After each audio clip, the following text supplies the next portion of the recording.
क्या हो अगर एक ऐसी गुड़िया जो खुद कुछ नहीं करती लेकिन दूसरों से सब कुछ करवा लेती हो। एक ऐसी गुड़िया जो खुद खामोश रहती है लेकिन उसके आसपास नरक जाग जाता है। आज जिस मूवी की कहानी मैं आपको सुनाने जा रहा हूं वो सिर्फ हॉरर नहीं है। ये कहानी है डर, मासूमियत, गलती, पछतावे और हिम्मत की। आज हम एक्सप्लेन करेंगे एनाबेल कम्स होम जो आई थी 2019 में। और यकीन मानिए ये एनाबेल की सबसे खतरनाक कहानी है। मूवी वहीं से शुरू होती है जहां पिछली एनाबेल मूवी खत्म हुई थी।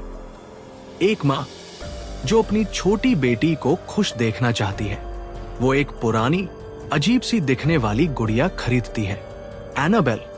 लेकिन बहुत जल्द उन्हें एहसास हो जाता है कि ये कोई नॉर्मल डॉल नहीं है।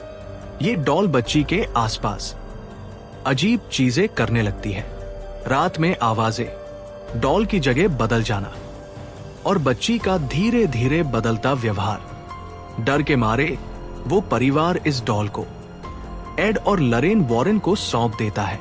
लरेन जैसे ही एनाबेल को देखती है उन्हें सब समझ आ जाता है। इस डॉल के अंदर कोई आत्मा नहीं बल्कि एक बहुत ताकतवर डीमोनिक एंटिटी है।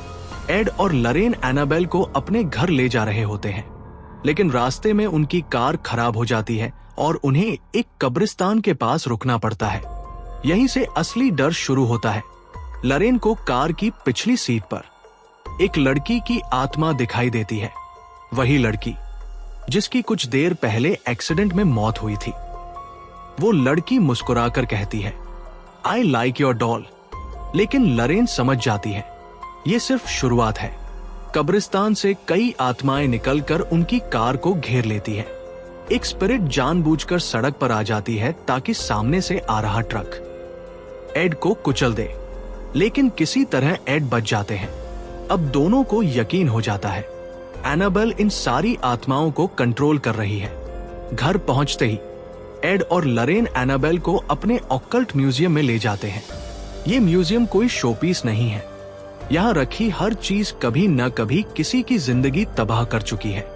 एनाबेल को एक कुर्सी पर रखा जाता है और तभी घड़ी उल्टी चलने लगती है, हवा अपने आप चलने लगती है और माहौल भारी हो जाता है। एड तुरंत एक पादरी को बुलाते हैं। डॉल को होली ब्लेसिंग दी जाती है और उसे एक खास होली ग्लास बॉक्स में बंद कर दिया जाता है। बॉक्स पर साफ लिखा होता है, डू नॉट ओपन। यहाँ हमें एनाबेल की सबसे खतरनाक पावर पता चलती है। वो खुद हमला नहीं करती, वो हर तरह की आत्मा, अच्छी या बुरी, को आकर्षित करती है और उनसे दूसरों पर हमला करवाती है। 1 साल बाद एड और लरेन की बेटी जूडी वॉरेन अब बड़ी हो रही है। न्यूज़पेपर में उसके माता पिता को फेक पैरानॉर्मल इन्वेस्टिगेटर्स कहा जाता है। स्कूल में बच्चे जूडी को तंग करते हैं, तुम्हारे पेरेंट्स धोखेबाज हैं, जूडी अकेली है, उसका कोई दोस्त नहीं।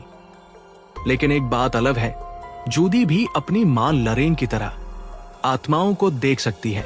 एड और लरेन एक केस के लिए शहर से बाहर जाते हैं। जूडी की देखभाल के लिए एक नर्स रखी जाती है, मैरी एलन। मैरी की एक दोस्त है, डैनियला। डैनियला का पिता एक एक्सीडेंट में मर चुका है और वो खुद को उसकी मौत का जिम्मेदार मानती है। डैनियला को वॉरेन हाउस में अजीब सी दिलचस्पी होती है। वो जानना चाहती है मरने के बाद क्या सच में कोई होता है, और वो वॉरेन म्यूजियम की चाबी ढूंढ लेती है। उसका मकसद सिर्फ एक है, अपने पिता की आत्मा से बात करना। वो म्यूजियम का दरवाजा खोल देती है। एक एक करके वो अलग अलग कर्स्ड ऑब्जेक्ट्स को छूती है और फिर उसकी नजर जाती है एनाबेल पर। वार्निंग के बावजूद डैनियला ग्लास बॉक्स खोल देती है। उसी पल नरक के दरवाजे खुल जाते हैं। एनाबेल अब आजाद है। घर में घंटियां खुद बजने लगती है, दरवाजे अपने आप खुलते हैं। एक नकली बच्ची मैरी को बुलाती है और गायब हो जाती है। जूडी को एक डरावनी ब्राइट डीमन दिखती है जो चाकू लेकर हमला करती है। जूडी खुद को क्रॉस से बचाती है।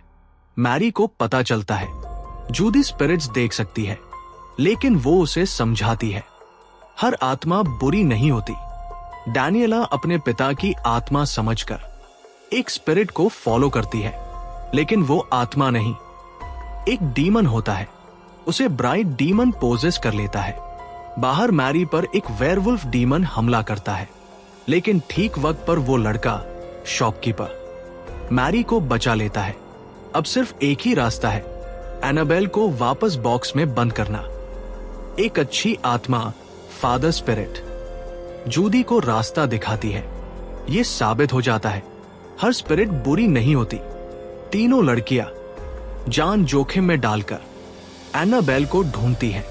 डीमन हमला करते हैं। डैनियला पूरी तरह पोजेस्ड होती है, लेकिन जूदी अपने माता पिता का एक्सर्सिज्म वीडियो चला देती है।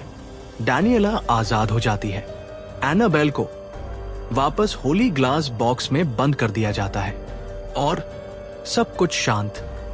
एड और लरेन वापस लौटते हैं। जूदी सब कुछ बता देती है। जूदी का बर्थडे सेलिब्रेट होता है। घर फिर से नॉर्मल हो जाता है। लास्ट सीन में लरेन डैनियला को सच बताती है। उसके पिता की मौत में डैनियला का कोई दोष नहीं था। उसका पिता उस पर गर्व करता है। डैनियला रो पड़ती है, लेकिन ये आंसू डर के नहीं, सुकून के होते हैं। हर डरावनी चीज बुरी नहीं होती और हर जिज्ञासा सही नहीं होती। अगर आपको ये कहानी पसंद आई हो तो लाइक जरूर करना और ऐसे ही डरावने लेकिन मीनिंगफुल एक्सप्लेनेशंस के लिए चैनल को सब्सक्राइब करना मत भूलना, क्योंकि अगली कहानी और भी ज्यादा खौफनाक होने वाली है।